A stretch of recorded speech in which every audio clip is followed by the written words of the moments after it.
독후평. 누구에게나 신이 필요한 순간이 있다.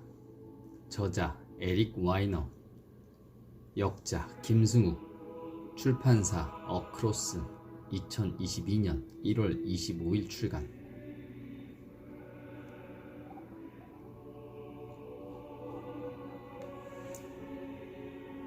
종교의 세 가지 질문. 우리는 어디서 왔는가? 죽은 뒤에는 어떻게 되는가? 어떻게 살아야 하나이다. 이렇게 보면 종교는 일종의 응용 철학이다. 아니면 알프레드 노스 화이트 헤드의 말처럼 사람이 고독해서 하는 일이라고 할 수도 있다. 윌리엄 제임스, 1902년에 발표된 종교적 경험의 다양성은 종교 연구에 과학적으로 접근한 최초의 성과물로 자주 언급된다. 하지만 이 책의 다양한 경험이 단순하게 분류되어 있기만 한 것은 아니다. 페이지를 넘길 때마다 나는 제임스의 조용한 열망을 느낀다. 그는 자신이 글로 묘사하고 있는 사람들을 부러워했다. 그들에게 종교는 따분한 습관이 아니라 격심한 열병으로 존재했다. 제임스 자신은 그런 열병을 한 번도 경험해보지 못했다. 그가 똑똑한 사람이었는지는 몰라도 그 똑똑함이 흥미를 지니고 지켜보는 구경꾼의 수준을 넘어선 적은 없었다. 창문에 코가 눌릴 만큼 얼굴을 바짝 갖다 대고 안전한 거리에서 남들의 종교 생활을 지켜보는 수준에 머물렀다는 뜻이다. 나는 아무리 좋은 책을 읽더라도 책을 통해서는 그 격심한 열병을 결코 경험할 수 없음을 깨닫는다. 1. 이슬람 수피즘. 이슬람과 수피즘. 원래 이슬람이라는 단어는 복종과 평화를 뜻한다. 이슬람은 평화와 아름다움의 종교이거나 아니면 전쟁과 편협함의 종교다. 언제 누구에게 묻느냐에 따라 답이 달라진다. 수피즘은 이슬람 신비주의의 핵심을 차지하고 있을 뿐만 아니라 수피즘 신자들은 이슬람의 주정뱅이로 알려져 있다. 수피즘은 이슬람의 신비주의를 상징하며 수백 년 전부터 존재했다. 하지만 캘리포니아의 수피즘 신자들은 수피즘에서 이슬람이라는 뿌리를 벗겨버렸다. 여기 모인 사람들은 모두 자신이 수피즘 신자라고 생각하지만 자신이 이슬람 교도라고 생각하는 사람은 거의 없다. 수피 교도들은 이 세상에서 살고 있지만 이 세상에서 속하지는 않는다고 생각한다. 수피 교도들은 지성에 반대하지 않지만 머리에 치우쳐서 인식하는 것에 마음을 듬뿍 가미해서 균형을 맞추고자 한다. 인물 루미. 역사상 가장 위대한 수피 시인 루미는 커다란 즐거움에 대해 글을 써요. 루미는 수피즘의 위대한 시인으로 13세기에 활동했지만 마치 지금 활동하는 사람처럼 읽힌다. 지카르. 직역하면 기억 또는 반복이라는 뜻이다. 수피즘 신자들에게 지카르는 기본이다. 단순히 정해진 구절을 기계적으로 되풀이하는 행위가 아니라 전심 전력을 다해 기원하는 행위다. 이 기억은 혀에서 머리로, 머리에서 마음으로 간다. 마음은 기억이 항상 머무르는 곳이다. 아랍어와 지카르. 아랍어는 바이브레이션의 언어다. 소리가 중요하다. 아랍어에는 마음을 달래주다 못해 거의 최면을 거는 듯한 음악적인 느낌이 있다. 처음에 몇 단어를 몇 번이나 자꾸만 되풀이한다. 라 일라 일랄라 무함마드 라술룰라. 하느님 이외의 신은 없고 무함마드는 그의 사자다. 종교는 요리법과 같다. 다른 곳으로 고스란히 전해지지 않을 때도 많다. 그렇게 자꾸 희석되기 때문에 어느새 영적인 잡탕 같은 것이 되어버린다. 이스탄불, 문화의 교차점. 여긴 유럽인가 아시아인가? 종교적인 곳인가 세속적인 곳인가? 고대 도시인가 현대 도시인가? 물론 이스탄불은 그런 것에는 전혀 신경 쓰지 않고 자신을 일컫는 대조적인 것들의 도시라고 게으르고 진부한 말을 웃음으로 물리친다. 모든 대도시는 대조적인 것들로 이루어져 있다. 도시의 위대성은 이 대조적인 것들을 어떻게 수용하는가에 따라 판가름난다. 이스탄불은 아무것도 배제하지 않고 모든 것에서 숨은 가치를 찾아냄으로써 대조적인 것들을 수용한다. 소벳, 이 단어는 가끔 마음의 대화로 정의되지만 메흐티는 다양한 은유를 동원해서 소벳은 식당이 아니라 소풍입니다. 모두들 뭔가를 함께 나눕니다. 재즈의 즉흥 연주와 같죠. 매번 달라지지만 목적은 언제나 같으니까요. 바로 초월에 도달하는 것이라고 설명한다. 우리는 신선한 귤, 케이크, 아슈레라는 맛있는 스프를 먹는다. 하지만 그보다는 이야기를 더 많이 나눈다. 나는 이것이 진정한 소배심을 깨닫는다. 우리는 세마에 대해 이야기한다. 그것은 일종의 명상이죠. 활동적인 명상. 우리는 수피교도의 진정한 의미에 대해 이야기한다. 수피교도는 예술가입니다. 신성한 예술가예요. 우리는 좌뇌에 대해 이야기한다. 사탄처럼 냉혹해요. 우리는 죽음에 대해 이야기한다. 이미 죽은 사람들은 이제 죽음을 전혀 두려워하지 않겠죠. 내면의 신. 우리는 우리 내면으로 들어갑니다. 이름도 수치심도 이미지도 없는 곳이에요. 두려움, 그 불안과 마주치거든 거기에 매달리세요. 무의 두려움은 지혜의 시작입니다. 그 상태에 머무를 수 있을 때, 그 불안이나 두려움과 함께 머무를 수 있을 때 어둠이 갑자기 빛이 되고 불안이 기쁨으로 변합니다. 갑자기. 마치 번개처럼 온몸에 전기가 통하는 것 같고 정화됩니다. 수피즘의 목표가 바로 이것이에요. 루미를 잃지 말아야 하는 이유. 루미를 찾으려면 먼저 당신 자신부터 찾아야 해요. 우울증 고찰. 사람들의 생각과는 반대로 우울증은 슬픔이 아니라 슬픔을 제대로 느끼지 못하는 병이다. 우울증은 슬픔을 부정당하는 병이다. 악기, 네이. 뱅글뱅글 춤을 출 때 연주하는 긴 갈대피리. 네이는 지금까지 발명된 악기 중에서 가장 애처로운 음색을 갖고 있다. 그 소리를 듣기 시작한 지 30초도 안 돼서 사람들은 전부 자신의 존재에 대한 깊은 절망에 빠져든다. 자의식 과잉의 또 다른 표현. 자아를 의식하지 마세요. 그것이 열쇠입니다. 세마. 뱅글뱅글 도는 의식. 이 의식에는 상징이 가득하다. 각각의 데르비시, 즉 세마제는 진실을 향해 마음을 열고 진실을 향해 뱅글뱅글 돈다. 머리는 방해가 되지 않게 한쪽으로 살짝 기울인다. 한 팔은 높이 뻗어 다른 세상을 가리키고 낮게 뻗은 다른 한 팔은 이 세상을 가리킨다. 한 번 돌 때마다 그들은 각자 소리 없이 말한다. 알라, 알라. 그들의 춤을 집단 단위로 보면 데르비시들은 각자 서로의 주위를 돌면서 천체들의 움직임을 재현한다. 세마 연습 비법. 계속 움직이려고 노력하세요. 강사가 말한다. 작은 실수는 무시하고 계속하세요. 그냥 계속해요. 저자가 말하는 신과 복종. 수피 교도들이 말하는 복종은 이런 것 같다. 우리는 몸에 불이 붙은 사람이고 신은 수영장이다.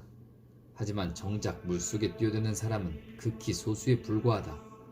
옷에 불이 붙은 채로 살아가는 법을 이미 터득했거나 수영장이 존재한다는 것을 믿지 않거나 설사 믿더라도 물이 너무 깊어서 불길이 꺼진 뒤 결국 익사하고 말 거라고 걱정하기 때문이다. 2. 불교.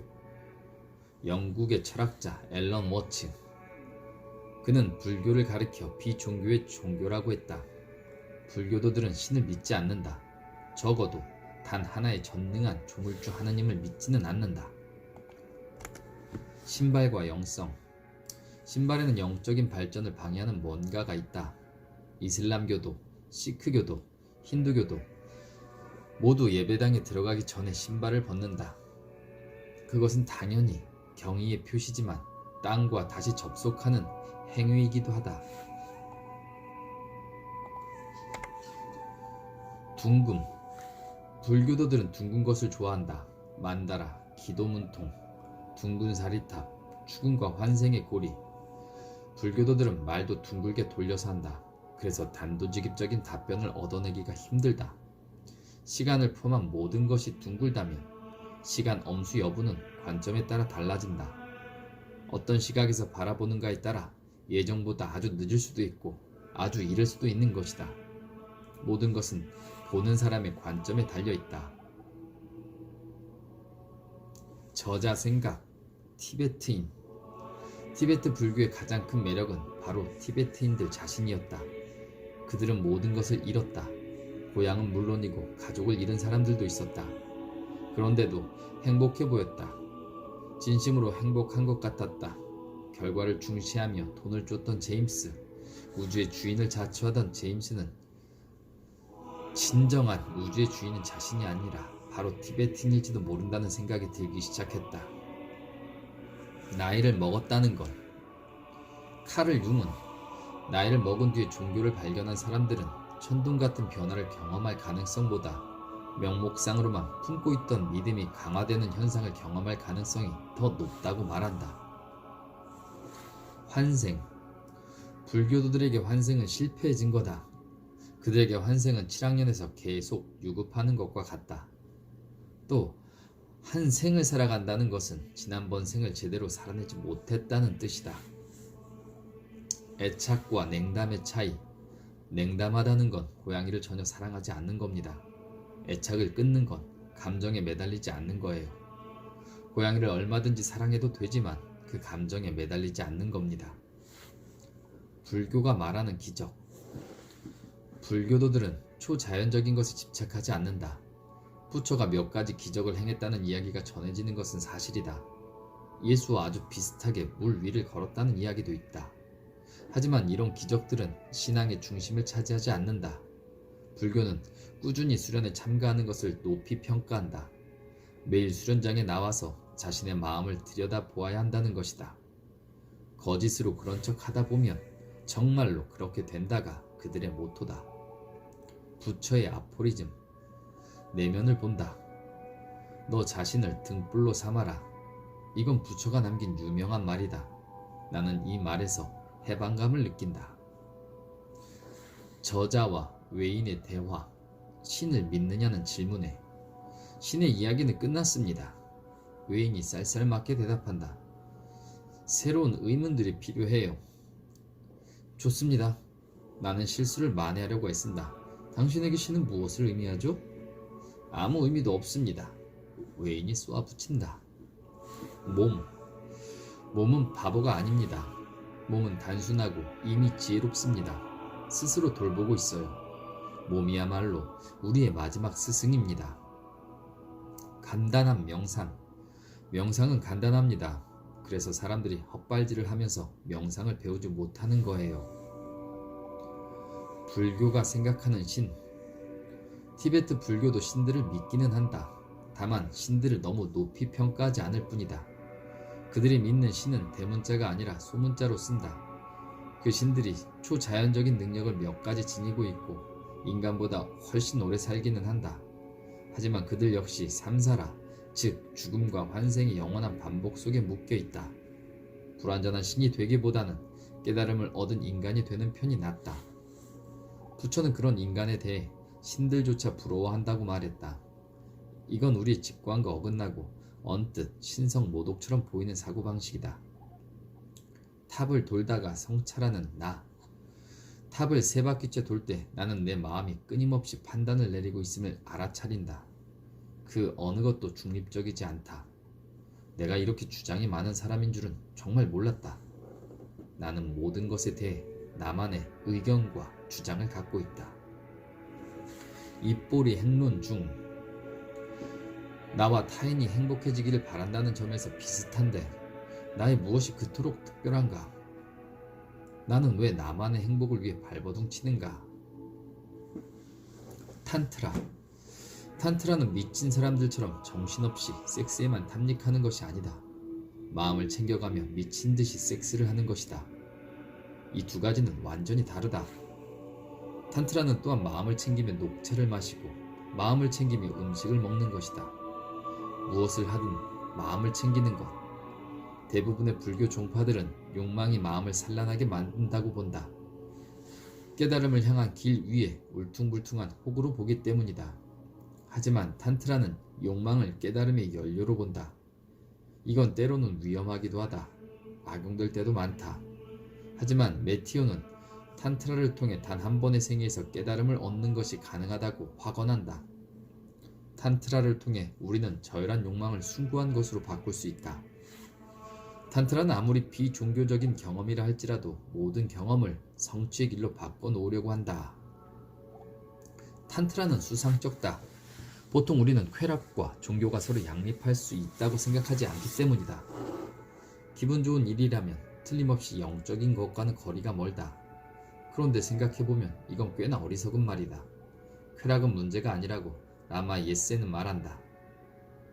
우리가 반드시 버려야 하는 것은 쾌락에 집착하고 쾌락을 과장하고 왜곡하는 우리의 태도다. 마음 챙기기. 라마 예셰가 말한다. 우리의 모든 행동, 걷기, 먹기, 심지어 소변 보기까지 모든 행동을 우리의 영적인 길로 가져올 수 있다. 나는 그것을 천천히 먹는다. 마음을 챙기면서. 부처가 말하는 칭찬. 우리가 살면서 겪는 모든 일이 그렇듯이 칭찬 또한 덧없는 것이므로 고통의 씨앗을 품고 있다고 한다. 사실 이 고통이야말로 최악의 것이다. 기쁨으로 변장하고 있기 때문에. 불교도들의 신앙이 신을 향한 것이 아니라 자신과 자신의 지혜로운 마음을 향한다. 불교는 신뢰를 이끌어내려고 고안된 실험과 같다. 파트너가 자기를 잡아줄 것이라는 확신을 안고 사람이 뒤로 쓰러지는 실험. 하지만 불교의 경우에는 자신이 자신을 붙잡아 주어야 한다. 불가능한 일처럼 보이기 때문에 우리는 아예 시도하지 않는다. 라마들이 여러가지 소품과 선문답과 진언을 동원해서 하고자 하는 일은 한 가지다. 우리를 꿰어서 뒤로 쓰러지게 만드는 것. 우리는 바닥에 쿵 부딪힐 거라고 생각하지만 사실은 튀어오른다는 것을 알게 될 것이다. 외인의 잠언. 좋은 기분에 너무 애착을 갖지 마세요. 자칫하면 기분이 좋지 않을 때 더욱 기분이 나빠질 테니까요. 이 말은 충분히 이해가 갈 뿐 아니라 불교의 원리를 깔끔하게 요약한 말이기도 하다. 3. 가톨릭 프란체스코회. 청빈서약. 수백 년이 흐르는 동안 프란체스코회의 청빈서약은 슬그머니 사라졌다. 이 수도원이 속한 수도에는 역사가 이제 겨우 25년밖에 안 되지만 그것을 바로 잡으려고 열심히 애쓰는 중이다. 여기 수도사들은 아무것도 소유하지 않는다. 모든 소유물은 우리와 하느님 사이를 막는 장애물이라는 것이 프란체스코회의 믿음이다. 프란체스코 수도사들의 농담. 도미니크의 신부가 이발소에 들어갔다. 머리를 자른 뒤 그가 돈을 내려고 하자 이발사가 성직자에게서 돈을 받을 수는 없다고 말한다. 다음날 아침 이발사는 자신의 가게 문 앞에 꽃다발이 놓여있는 것을 발견한다. 그의 다음 손님은 예수의 신부다. 이번에도 이발사는 돈을 받지 않는다. 다음날 그의 가게 문 앞에는 포도주 한 병이 놓여있다. 그 다음에는 프란체스코의 수도사가 머리를 자르려고 그의 가게에 들어온다. 이발사는 이번에도 돈을 받지 않는다. 다음날 아침 문 앞에는 수도사 20명이 서 있다. 용서. 그리스도교인처럼 용서를 해주는 사람들은 없다. 불교도들은 용서에 관심이 없다. 용서할 것이 없다고 믿기 때문이다. 원죄 같은 것은 없고 오로지 악업이 있을 뿐이다. 유대인의 용서는 1년에 한 번이고 대가도 아주 비싸다. 음식을 먹지 않고 24시간을 버텨야 한다. 뉴에이지 운동은 자기 용서를 약속한다. 가벼운 신앙. 그들의 신앙은 무겁지 않다. 프란체스코회의 설립자인 성 프란체스코와 마찬가지로 자신을 너무 진지하게 대하지 않는다. G.K. 체스터튼의 말처럼 좋은 종교를 가늠하는 방법은 우리가 그 종교를 소재로 농담을 할 수 있는가 하는 점이다. 지혜. 우린 착하지 않습니다. 상냥할 뿐입니다. 착한 것과 상냥한 것은 다르다고 그가 말한다. 예수님은 우리에게 뱀처럼 지혜롭고 비둘기처럼 순수해야 한다고 말씀하셨습니다. 카트만두에서 림포체가 지혜가 먼저고 사랑은 나중이라고 충고하던 것이 생각난다. 하지만 프란체스코의 수도사들은 그렇게 순서를 매길 필요가 없다. 사랑에 항상 지혜가 포함되어 있다고 믿기 때문이다. 일이 관지 원리. 리치 신부가 말한다. 하지만 완벽한 동기가 생길 때까지 무작정 기다릴 수는 없어요. 그랬다가는 아무 일도 못할 겁니다.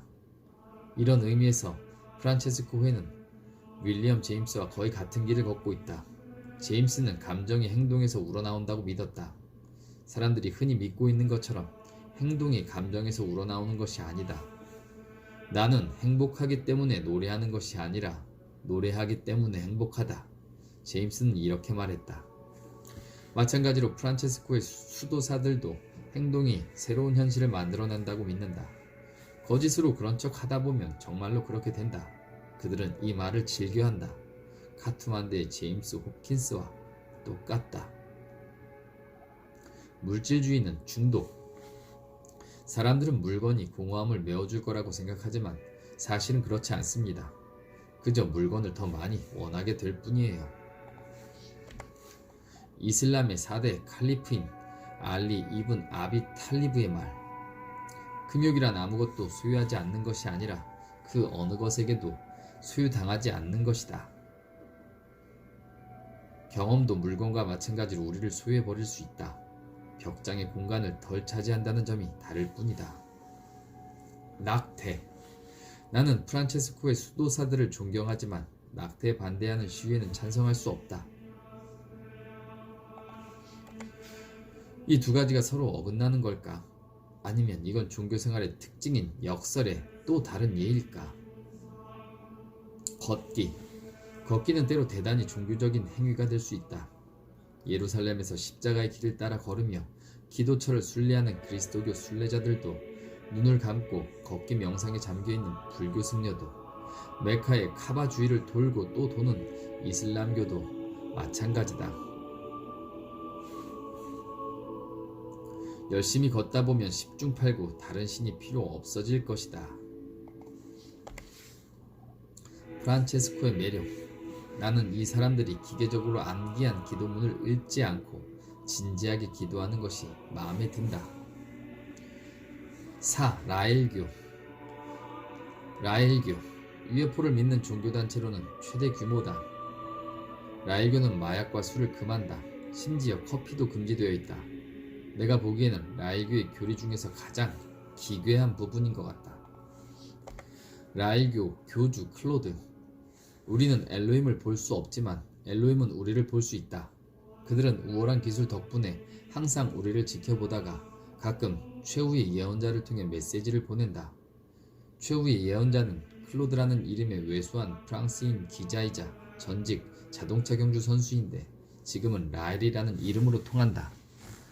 라헬은 전령이라는 뜻이다. 라헬 교도들의 특징. 그들은 언제나 과학적인 연구들을 연달아 인용하며 각종 슬라이드와 파워포인트를 이용한다. 그런 방식으로 이를테면 우리의 생각이 신경회로들을 바꾸어 뇌의 기본틀 또한 바꿔놓는다는 자신들의 주장을 강조하는 것이다. 호색적인 UFO 마니아들. 라헬교의 가장 유명한 사업 클로네이드. 이 사업의 목적은 인간 복제다. 라헬교의 세상에서는 이것이 말이 된다. 엘로힘은 자기들의 모습을 따서 우리를 창조했다. 따라서 현재 라헬 교도들은 창조주를 흉내내려고 시도하고 있다. 종교의 매력, 집단적 열광. 교리나 의식은 물론 심지어 천국의 약속 때문이 아니라 남들이 나를 받아들여주고 무조건적으로 사랑해준다는 느낌 때문에 프랑스 사회학자인 에밀 듀르켐은 이것을 집단적 열광이라고 지칭했다.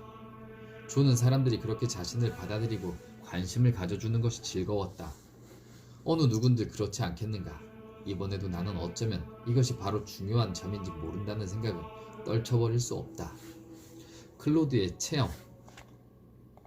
1973년 12월이다. 27살의 프랑스인 클로드 보리롱은 어느 날 프랑스 남부의 화산 분화구에 꼭 가봐야 할 것 같은 기분이 들었다. 그 근처를 걷고 있는데 갑자기 하늘에 어떤 물체가 보였다. 처음에는 헬리콥터인 줄 알았지만 소리가 나지 않았다. 전혀. 그 물체는 클로드에게서 약 9m쯤 떨어진 곳에 착륙했고 클로드는 카메라를 가져오지 않은 것을 후회했다. 그 물체의 문이 열리고 계단이 내려왔다. 그 안에서 생명체 둘이 모습을 드러냈는데 각각 키는 120cm쯤 되었고 눈은 아몬드 모양이었으며 머리가 검고 길었다. 카메라를 가져올 걸 그랬다고 생각합니까? 그 생명체들이 완벽한 프랑스어로 물었다. 그 엘로힘은 클로드에 대해 모르는 것이 없었다. 그들은 그가 태어났을 때부터, 아니 그 전에도 그를 줄곧 지켜보고 있었다. 그리고 인류에게 자신들의 메시지를 전달할 사람으로 그를 택했다. 외계인들은 성경을 한 줄 한 줄 샅샅이 훑으면서 그곳에 묘사된 사건들을 반박하는 대신 기술과 과학으로 설명했다. 예를 들어 창세기의 홍수는 핵미사일 폭발로 인해 일어났다는 식이었다. 노아의 방주? 그것은 사실 허공에 아주 높이 떠있던 우주선이었다. 홍해가 갈라진 것은 청력 광선이 그것을 가능하게 했다. 예수의 치유 능력은 멀고 먼 우주선에서 한 지점에 레이저 광선을 집중적으로 발사해서 병을 치유한 것이다. 그러니까 클로드는 거짓말을 하고 있거나 아니면 망상에 빠져 있음이 분명하다. 경험이 우선한다. 심리학자인 차나 울먼이 개종자들을 대상으로 실시한 기념비적인 연구가 약간의 단서를 제공해준다. 울먼은 개종자들에게 가장 중요한 것은 믿음이 아니라 경험임을 밝혀냈다. 개종자들은 새로운 교리보다는 오히려 새로운 형태의 정서적 안도감을 받아들이고 있었다. 라헬교도들은 망상에 빠졌든 아니든 커다란 안도감을 느끼고 있다. 라헬교의 신체 접촉. 내 옆에 에어 매트리스에 누워있는 말도 안 되게 매력적인 커플은 상당히 진한 애무를 하는 중이다. 라헬교도들이 이렇게 끊임없이 관능을 표현하기는 하지만 웃기는 건 우리가 그런 광경에 금방 실증을 내게 된다는 점이다. 심지어 짜증까지 난다. 침실에 문이 달린 데는 다 이유가 있는 법이다. 결론. 그들은 가톨릭과의 죽음의 포옹 속에 갇혀있다. 사실 라헬교 자체가 가톨릭 교회를 뒤집어 놓은 것과 같다고 할 수 있다. 가톨릭에 세례가 있다면 라헬교에는 전이가 있다. 가톨릭 수녀들이 있다면 라헬교에는 라헬의 천사단이 있다. 라헬교도들은 정신과 의사들이 반동 형성이라고 부르는 행동을 하고 있다.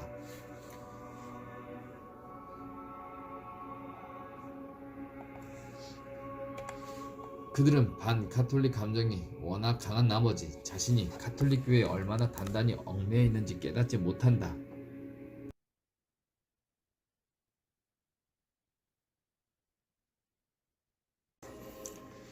도교.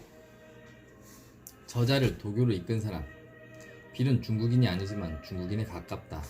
워싱턴주 출신의 백인치고는 최대한 중국인에 가깝다. 그는 중국에서 오랫동안 살았고 중국 여자와 결혼했으며 중국어를 유창하게 구사한다. 충리양 알후왕. 수십 년 동안 태극권을 가르치고 있는 중국계 미국인. 빌의 잠언. 차를 제대로 대접할 수 있는 사람은 무엇이든 할 수 있다. 노자의 가르침. 실패해야 성공할 수 있으니까요. 달과 같습니다. 보름달보다는 초승달처럼 되는 것이 낫죠. 보름달이라면 남은 건 고통밖에 없어요. 이제부터 이지러져야 하잖아요. 하지만 항상 초승달 같은 상태를 유지할 수 있다면 언제나 성장을 경험하게 될 겁니다. 불교와 도교. 확실히 몇 가지 비슷한 점이 있다.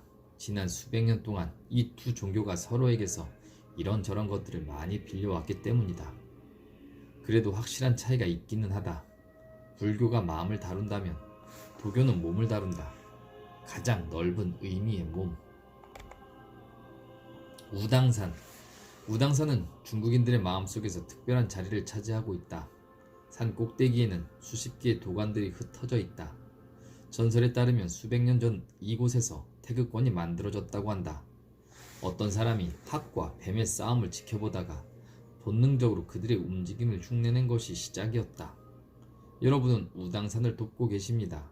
우당산은 여러분이 자랑스럽습니다. 스승, 종선생. 키가 크고 몸이 호리호리하며 가늘고 검은 턱수염을 길렀고 길고 검은 머리를 단단히 잡아당겨 정수리에서 묶은 뒤 작은 나무 막대기로 고정시켰다. 고전적인 도사머리다. 옷은 온통 흰색.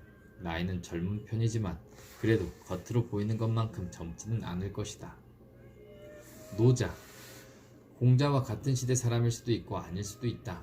확실한 것은 노자가 강연을 하지 않았다는 것이다. 조직을 만들지도 않았다.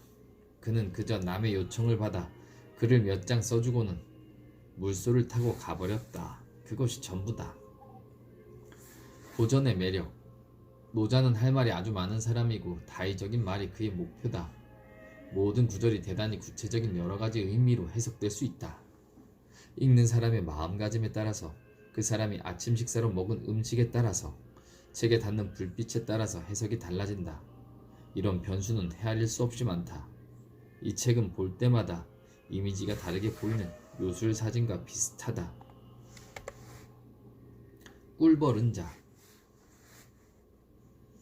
동서양의 차이. 동양 종교와 유대교, 그리스도교를 구분짓는 특징이 바로 이것이다. 믿음보다 경험을 강조하는 것. 도교, 불교, 힌두교, 자이나교 등은 무엇을 믿습니까? 라는 질문을 던지지 않는다. 이것은 서구의, 특히 그리스도교의 버릇이다. 동양의 특징은 행동, 경험, 결과다. 옥함의 면도날. 우리 대화가 지상을 벗어나 성층권으로 가버린 게 아닌가 하는 생각이 든다. 물론 나는 성층권에 선천적으로 끌리는 사람이다. 나는 이곳 지상보다 공기가 희박한 저 위쪽이 더 편안하다. 땅에 발목이 붙들렸다는 표현의 반대말이 뭔지는 모르겠지만 하여튼 내가 바로 그런 상태다. 그런데 샌디가 고맙게도 우리를 부드럽게 설명하며 착륙시킨다. 도교는 실용적인 길이라고 샌디가 설명한다. 우리의 대화가 지상을 벗어나 성층권으로 가버린 게 아닌가 생각하고 있을 때 도교는 실용적인 길이라고 샌디가 설명한다. 도교의 실용성 사례. 유난히 기분 나쁜 치과 치료를 받을 때 샌디는 자신의 마음과 주의를 다른 곳으로 분리시켰다. 교통체증에 갇혔을 때는 화를 내는 대신 태극권 모드로 들어가 목을 좌우로 천천히 돌리고 죽어라 운전대를 움켜쥐고 있던 손에서 힘을 뺀다. 전에 자동차 라디오를 도둑 맞았을 때 처음에는 샌디도 화가 나서 펄펄 뛰었다. 출퇴근길에 라디오를 즐겨 들었기 때문이다. 하지만 라디오 없이 조용한 분위기 속에서 생각에 빠져드는 것도 즐겁다는 사실을 알게 되었다. 이제 샌디는 차를 운전하면서 백일몽을 꾸거나 좌망을 연습하거나 단순히 차를 운전할 때 몸으로 느껴지는 즐거움에 마음껏 빠져든다. 라디오를 도둑 맞은 지 2년이 지났는데도 샌디는 아직 새로운 라디오를 설치하지 않았다. 기와 학문. 통역은 틀리지 않았다. 내 학문이 너무 헐겁다고 한다. 어쩐지 나의 기는 막혀있는 것이 아니라 새어나가고 있다. 그것도 전혀 예상치 못했던 구멍으로. 6. 위카. 제럴드 가드너. 영국에서 공무원으로 일하다가 퇴직해서 현대판 위카를 만들어낸 사람으로 널리 알려져 있다. 가드너는 아마추어인 인류학자, 민속학자, 나체주의자였으며 아시아에서 많은 시간을 보냈다.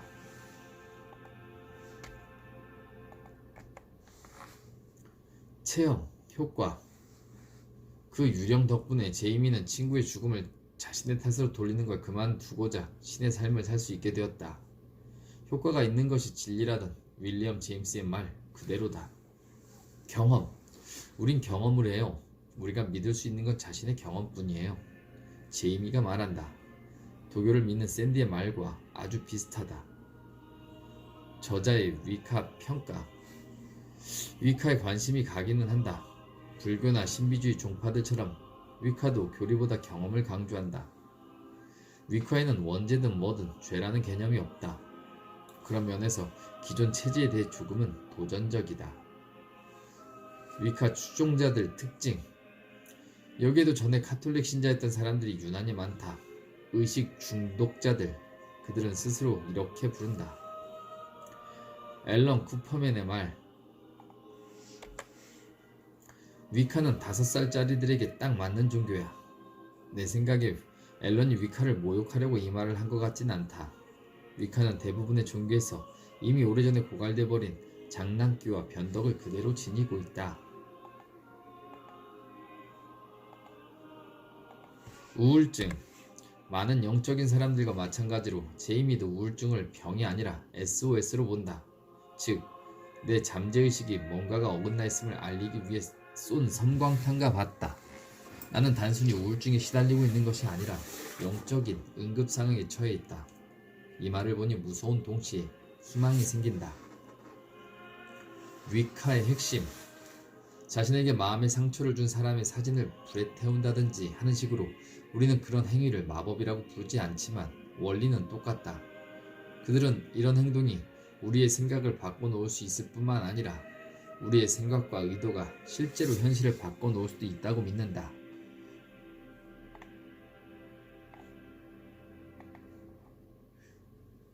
7. 샤머니즘. 정확히 말해서 종교가 아니다. 우리가 보통 생각하는 의미의 종교는 아니라는 뜻이다. 샤머니즘은 종교라기보다 영적인 실행이자 방법론에 더 가까우며 호주에서부터 북극에 이르기까지 전 세계에서 찾아볼 수 있다. 어원. 샤먼은 시베리아어로 흥분한 사람, 마음이 움직인 사람을 뜻하는 샤만에서 우래했다. 괜찮은 방법. 환자가 죽으면 샤먼이 받은 돈을 돌려주는 것은 드문 일이 아니다. 우리나라 보건의료 시스템도 이런 환불보장 제도를 도입하면 크게 나아질 수 있을 것이다. 스위스의 정신분석학자 카를 융의 생각. 오로지 물리적 존재만 가능하다고 가정하는 것은 거의 웃음이 나올 만큼 우스꽝스러운 편견이다. 사실 우리가 가장 가깝게 알고 있는 유일한 존재 양식은 정신적인 것이다. 반면 물리적 존재는 추론에 불과하다고 말할 수 있다. 우리는 감각에 전달해주는 정신적인 이미지들을 통해서만 물질에 대해 알고 있기 때문이다. 샤먼 특징. 샤먼은 자연을 사랑한다. 그들은 자연계를 자신과 동등한 존재, 가족으로 본다. 샤먼은 동물들을 가엽게 여기지 않고 그들의 우월한 지혜를 끌어다 쓰는 것을 목표로 삼는다. 샤먼의 또 다른 특징은 작업 속도가 빠르다. 한없이 매력적이다. 지름길을 싫어하는 사람이 어디 있겠는가. 대략의 여유. 숫자에 집착하는 종교들이 많다. 지나치게 숫자를 좋아하는 종교들이 샤머니즘의 대략 사고방식에서 한 수 배워도 좋을 것이다. 탈, 유대교, 카발라. 텔 아부비의 브네이 브락, 초정통파 유대인들이 모여 사는 곳이다. 이스라엘인의 특징. 무례함이 기본적으로 어느 수준까지는 항상 유지된다. 그것이 이곳의 법이다. 사람들은 팔꿈치로 나를 툭 치고도 유감스러워하는 기색이 없다. 내가 물건값을 치르거나 수고비를 주어도 그 간단한 고맙다는 말 한마디 들을 수 없다. 이스라엘 사람들은 묘하게도 이런 무례함에서 자부심을 느낀다. 그들은 자기들이 무례하다고 생각하지 않는다. 격식을 따지지 않아서 유쾌하고 솔직해서 신선하다고 생각한다. 카발라. 히브리어로 카발라가 받기 또는 받은 것을 뜻한다는 사실. 사람들이 받은 이 가르침들이 수백 년 동안 위험한 것으로 간주됐다는 사실. 그래서 40살이 넘은 기혼 남성들만이 카발라를 배울 수 있었다. 유대교, 그것의 이름은 카발라다. 아마도 신비와 명성을 동시에 둘러쓰고 있는 유일한 영적인 수련법일 것이다.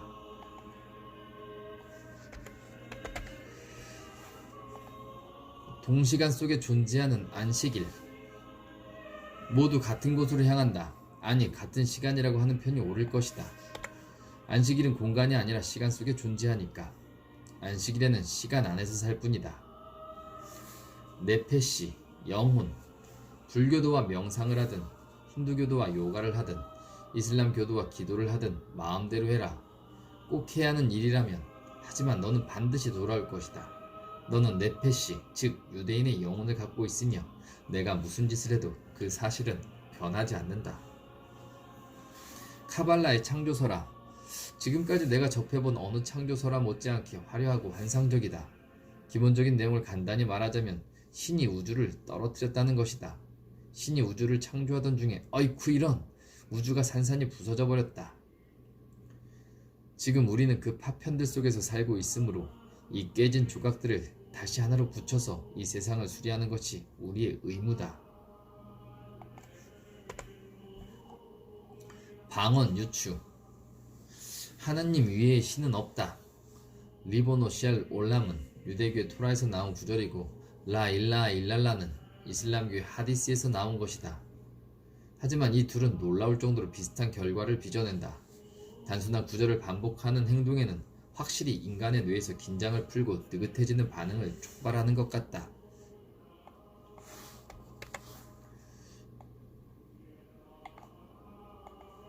내가 알기로 고대 산크리스트어나 현대의 아랍어 같은 일부 언어들은 바이브레이션을 이용한다. 그래서 단어들을 발음할 때의 소리 자체가 생리적인 반응을 이끌어낸다. 하지만 종류를 막론하고 모든 말이 진동을 일으킨다. 과한 의미부여. 카발라 추종자들은 모든 문장, 글자, 단어는 물론이고 심지어 히브리어 성경의 강세 표시조차 숨은 의미를 지니고 있으며 각 단어에 수치를 부여해서 이 의미를 해석할 수 있다고 믿는다.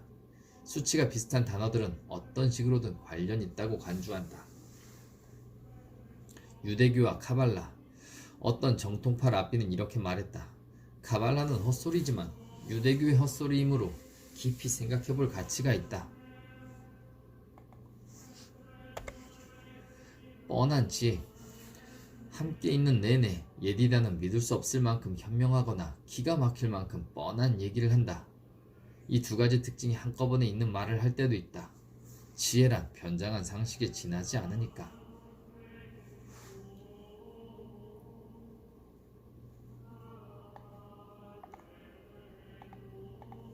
영적인 함정. 유대교 신학교인 예시바의 수석 랍비가 항상 미크바에서 목욕을 한 뒤 손톱을 자른다는 사실을 학생들이 알아차렸다. 목욕을 하기 전에 손톱을 자르는 법은 전혀 없었다. 의아해진 학생들은 랍비의 이 버릇에 뭔가 중요한 진리가 숨어 있을 거라고 확신했다. 랍비님, 왜 미크바에서 목욕하기 전이 아니라 목욕한 뒤에만 손톱을 자르십니까? 마침내 학생들이 물었다. 왜냐하면... 랍비는 극적인 효과를 위해 잠시 말을 끊고 뜸을 들였다. 그때는 손톱이 더 부드러워지거든. 율법의 이해. 오른쪽은 상냥함을 상징하고 왼쪽은 엄격함을 상징합니다. 우리는 하루를 먼저 상냥함으로 시작한 뒤에야 엄격함을 덧붙입니다. 신발 신는 규칙은 그것을 일깨워주는 장치일 뿐이에요. 음식을 대하는 자세. 카발라 추종자들은 모든 것이 살아있다고 믿습니다. 그래서 음식을 먹을 때 그 음식의 희생을 생각하죠. 음식은 희생제물이고 우리는 제단입니다.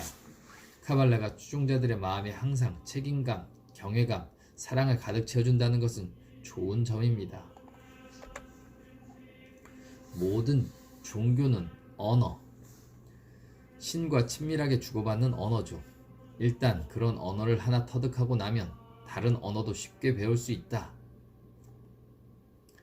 에필로그, 신, 약간의 조립이 필요해. 에펠탑과 유대교. 프랑스 작가 기드 모파상은 에펠탑을 하찮게 여겼다. 끔찍한 물건이라고 생각했다. 그렇게 오랫동안 탑 안에서 점심 식사를 하고서도 여전히 탑이 혐오스러운지에 대해서는 한 번도 밝힌 적이 없었다. 내 짐작에는 생각이 달라졌을 것 같다.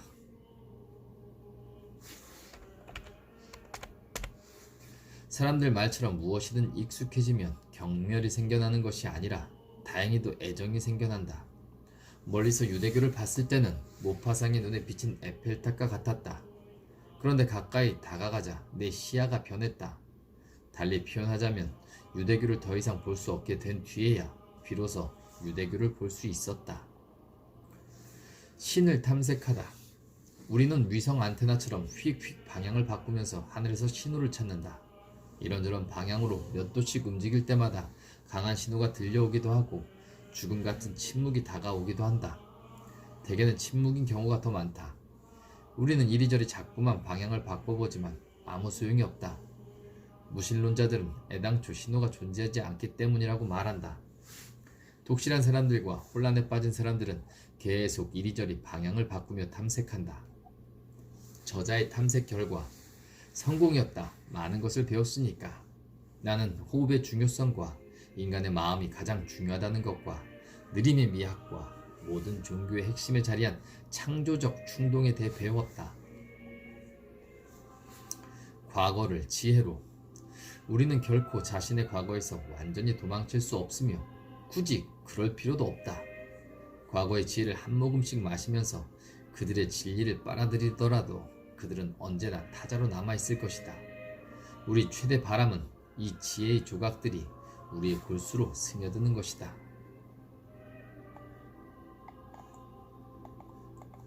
선물, 기도와 명상 같은 영적인 체조가 도움이 되기는 하지만 이런 변화의 연금술은 궁극적으로 신비로운 과정으로 남아있다. 그리스도교인들은 이것을 은총이라고 부르고 불교도들은 실제라고 부르고 도교 추종자들은 아예 이름조차 지으려 하지 않는다. 이것은 항상 선물일 뿐 우리에게 마땅히 주어지는 것이 아니다. 이것은 또한 우리가 일부러 찾기를 멈춘 뒤에야 비로소 모습을 드러낸다.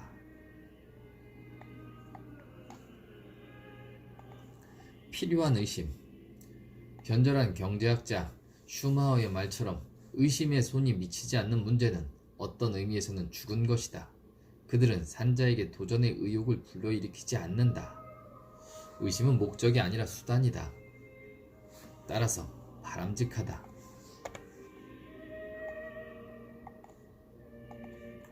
저자 결론.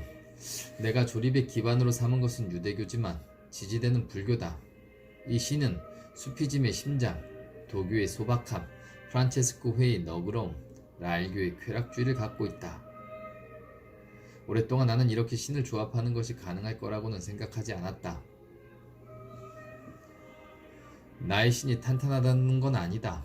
나는 안식일을 지키기는 하지만 율법에 정해진 것만큼 자주 지키지는 않는다. 명상을 하긴 하지만 잘 하지도 못하고 오래 하지도 않는다. 음식을 먹기 전에 감사기도를 하기는 하지만 잊어버릴 때도 있다. 그리고 대략 기공을 수련한다. 하지만 이런 조각들을 한데 모으면 뭔가가 만들어진다. 진짜로? 그렇다. 아니다. 효과가 있는 것이 진리다. 그리고 내가 조립한 이 신은 내게 효과가 있다.